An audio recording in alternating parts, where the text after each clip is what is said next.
All praise be to Allah. We seek His help and His forgiveness. We seek refuge with Allah from the evil of our own souls and from our bad deeds.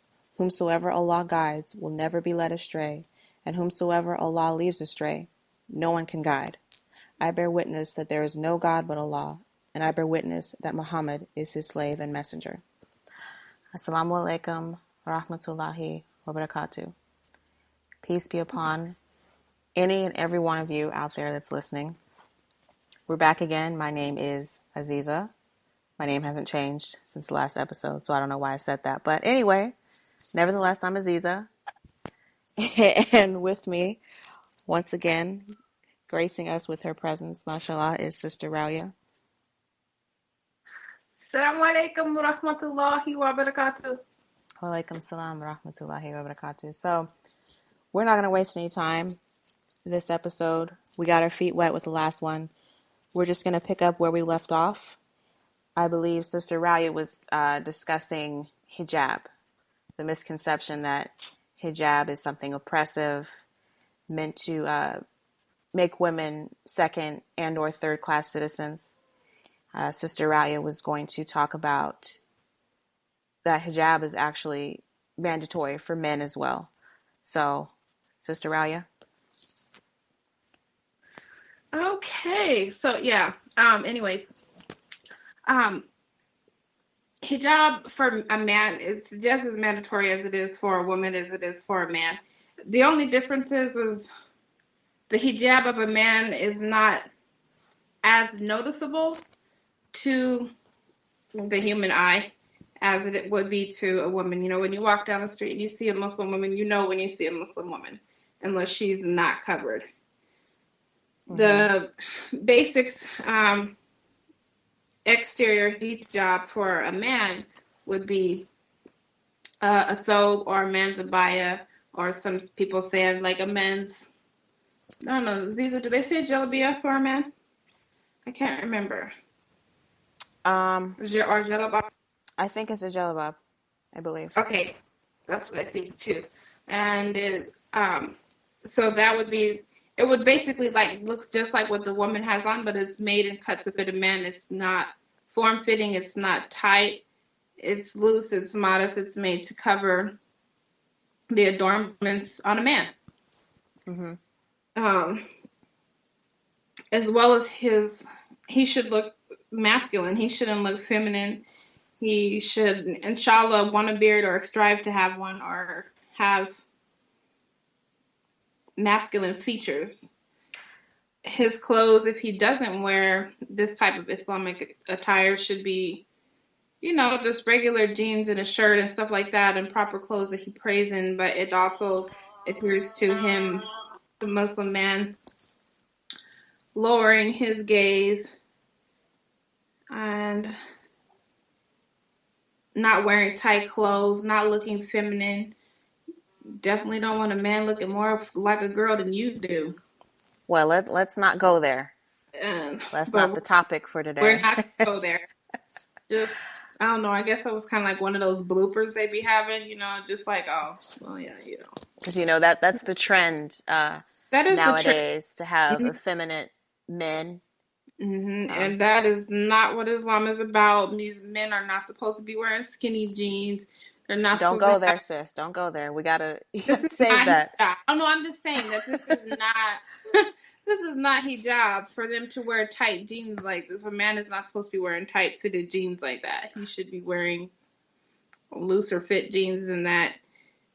For lots of different reasons. We'll get into that maybe inshallah in another video. So actually, what you're saying is, women shouldn't draw attention to themselves, and neither should men. So exactly. Men are held to a standard as well as women. And that's something that we don't hear about. It's all focused on women. Why? Yeah. Because women are the easy target. You can see that women are doing something that's obvious. Yeah. And it's also, you know, I think if you are a striving Muslim woman, you recognize these characteristics off the bat, whether it's a man who lowers his gaze or whether he doesn't. You can see that from close up or from afar. a man of Islam who properly fears Allah, he's not gonna, if he sees you, he's gonna turn away, or he's gonna lower his gaze. There's gonna be fear there for the sake of Allah, and he's gonna respect you enough for the sake of Allah. He's gonna look away. He's not gonna sit there and be staring at you and, making you some type of eye candy in his mind or whatever the case may be. That's astaghfirullah. That's not going down. That's not going to happen. Inshallah. Inshallah. Yeah. Now, I just want to touch on something with the clothing, because a lot of people misinterpret this as well. Not you, but I hear this a lot, that, okay, like an abaya, which is the long black dress for a woman, and then like a thobe over, or a jilbab for a man, that is your standard attire. And it's supposed to be, but it's just supposed to be displaying modesty. So you don't have to wear that clothing to be modest. No, you don't have to wear those types of clothing to be modest, but I think it can be, depending on maybe the person's understanding, it could be confusing, because some people say a woman can wear jeans and a t-shirt and be modest, or jeans and a tank top and be modest, or a fit maxi dress and that's still considered modest, because she has on a dress, her head is covered. It's a fine line, but you have to be careful. And I think if you look at that, anything that you put on, whether you're a man or a woman, and if you put it on and you question it, then it's not loose enough. Or if you question it and you still feel that it's loose enough, that's to wear out. You're going to know when you walk out the door if it is or if it's not, because people are going to stare at you.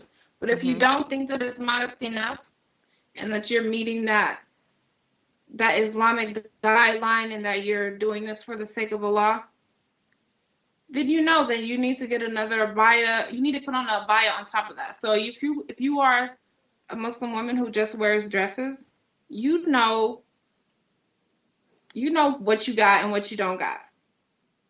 And you know if it's a little bit loose or if it's too tight, and you need to cover that up. Yeah, so inshallah, Allah make us just more aware to what we need to wear and how we need to properly dress and carry ourselves in the form of our hijab. Inshallah, so hijab, in conclusion, applies to both men and women. Okay. Yeah, and to wrap up the talks of hijab, as some of you, or the majority of you, if you're Muslim and you're listening, know the story of Surah Yusuf and what he went through with Aziz, what he went through from the point of Aziz, his wife. Aziz had a wife. Her name was Zulfa, and I'm not going to tell this whole story, but in the final notes of it, she went to the Prophet Yusuf, alayhi salam, and she seduced him. She covered the face of the idol that was nearby, and when she saw Prophet Yusuf, she inquired. And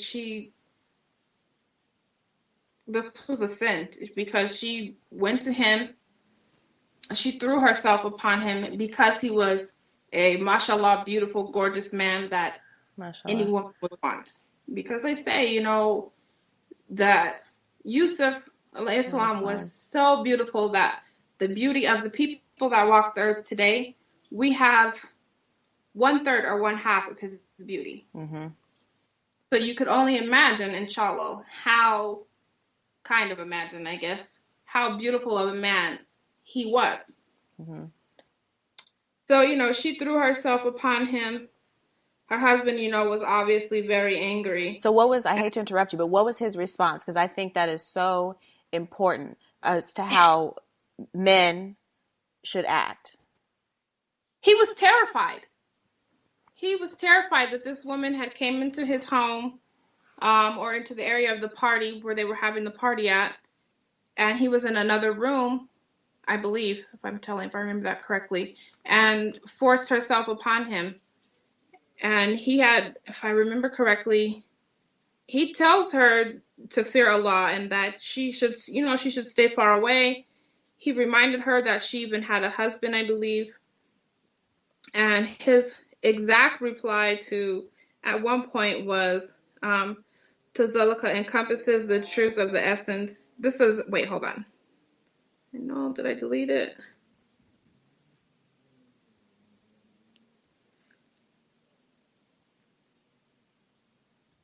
She said the reason why she went to his house, or wherever that was they were at, and covered the idols that were nearby was because she did not want them to witness the sin that was going to be committed. She just knew in her right mind that Yusuf alayhi Islam was going to accept her and that he was going to fall into sin with her. And he feared Allah. And because he feared Allah, he was covered and he was protected all in the same time while she was trying to force him to commit a sin. Mm-hmm. This should be a reminder to us all, especially as men that walk the earth today, because there's a lot of men you see or you experience with other Muslims or non-Muslims, and they walk by. You can tell that they look at you, the men look at you, they check you out, they talk about you. There's whispers, there's stares, there's gossip, there's only things that you can only imagine. And for a man to be afraid of you for his creator and not want you to touch him because he loves his creator and vice versa until the proper means are about, this is a good man. Mm-hmm. By his character alone, that makes him a good man, a good Muslim man. Right, yeah. And those are the part of the things that, inshallah, as Muslims or what Muslims look for are supposed to be looking for in a spouse. Mm-hmm. Modesty, is the character, honesty, and the humility, and the fear of Allah and the taqwa. Those are all those things. Great. What do you have next for us? Oh, astaghfirullah. I think I just deleted my note. Okay, so next I'm gonna see what I can come up with here, because I was gonna talk about Muslims and non-Muslims and how you will hear sometimes today that people are saying that Muslims hate non-Muslims. Mm-hmm. Oh, okay, good. It saved it. It's not okay. I think what I'm going to do first is, before I kind of dive in here, is as Muslims, I come from Christianity, number one. We don't hate non-Muslims. I think as people, when people say they hate Muslims or they hate something, I don't think they mean it the way that it's being said. First of all, I think they mean it in the form of they hate the characteristics of that person or the ignorance of that person. Sometimes, just be ignorant or to be stupid for no reason, just because they like to put on a show. But there are some places in the Quran that talk about this specifically, that Muslims do not hate other religions or non-Muslims, and you can find that in Surah At-Tawbah, which is That's one of my favorite surahs. Yeah, it's a good surah, mashallah. Surah At-Tawbah, it's I believe it's the 9th surah, and it's verse 6. I'm not going to go into these because I know we're going to be short on time if I break them all down. But I will go back into it some kind of way, inshallah.